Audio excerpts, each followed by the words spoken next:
بسم اللہ الرحمن الرحیم۔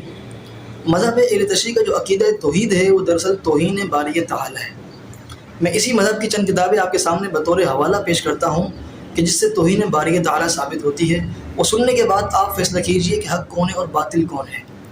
ان کی پہلی کتاب انوار نعمانیہ بڑی معتبر کتاب ہے، بڑی ان کے نزدیک مانی جاتی ہے یہ کتاب۔ جلد نمبر 2 صفحہ نمبر 278 پر یہ لکھتے ہیں کہ ہم اس خدا کو، اس خدا کے نبی کو نہیں مانتے کہ جس نے سیدنا صدیق اکبر کو خلیفہ بنایا گیا ہو۔ یعنی کہ ابو بکر صدیق رضی اللہ تعالی عنہ سے بغض اور عداوت ان کے دلوں کے اندر اتنی ہے کہ یہ رب کا اور نبوت کا انکار کر رہے ہیں کہ ہم ان دونوں ہستیوں کو، رب تعالیٰ کو اور نبوت کو نہیں مانتے، کیونکہ انہوں نے ابو بکر کو خلیفہ بنایا تھا۔ یہ کہتے ہیں کہ خدا جب راضی ہوتا ہے تو فارسی میں بات کرتا ہے، اور خدا جب ناراض ہوتا ہے تو عربی کے اندر بات کرتا ہے۔ ان کی کتاب تاریخ اسلام صفحہ نمبر 163 پر لکھتے ہیں کہ جو رب تعالیٰ کی ذات ہے وہ تو علی ہے، قرآن نے جس کو رب کہا ہے وہ تو ساقی کوثر علی ہے۔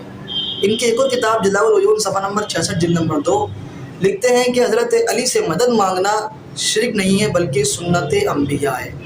جب دیکھیں مدد تو صرف اور صرف خدا سے مانگی جاتی ہے، کہ کہتے ہیں اگر علی سے کوئی مدد مانگے گا وہ شرک نہیں کر رہا بلکہ وہ انبیاء کی سنت پر عمل کر رہا ہے، یعنی کہ انبیاء نے بھی حضرت علی سے مدد مانگی ہے۔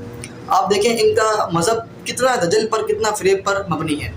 ایک اور کتاب تذکرۃ الائمہ، یہ لکھتے ہیں کہ حضرت علی کے بعد سیدنا حسن سیدنا حسین امام ہیں، ان کی اطاعت اللہ نے فرض کی ہے، یہی اللہ اور اس کے ملائکہ کا دین ہے۔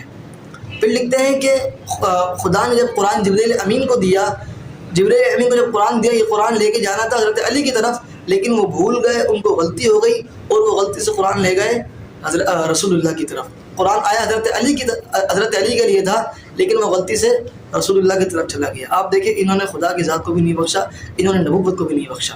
ایک اور کتاب الشافعی سے نمبر 24 پر لکھتے ہیں کہ حضرت علی اسماء حسنہ ہیں، یعنی کہ جنت جہنم کے مالک حضرت علی ہیں۔ بروز قیامت جو حساب کتاب ہوگا آدمیوں کا، وہ سب حساب و کتاب حضرت علی کریں گے، رب تعالیٰ نہیں کریں گے، تو یہ ان کے نزدیک جو رب کی ذات ہے وہ حضرت علی ہے، بقول ان کی کتاب کے حساب و کتاب حضرت علی کریں گے۔ ایک اور کتاب جلاء العیون صفحہ نمبر 66 جلد نمبر 2 کہتے ہیں کہ جس نے حضرت علی کی امامت کا انکار کیا اور رب کی وحدانیت کا اس کا اقرار درست نہیں ہے، وہ مشرک ہے۔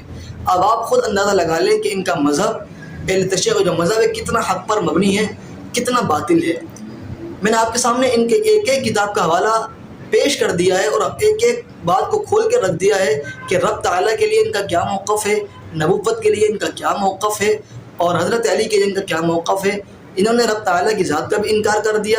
آپ کے سامنے ان کی حوالے سے میں ان کی کتابوں کے حوالے پیش کیے ہیں، انہی کتابوں کے اگر آپ حوالے دیکھیں گے آپ کو خود نظر آئے گا اور آپ خود فیصلہ کریں گے کہ حق کون ہے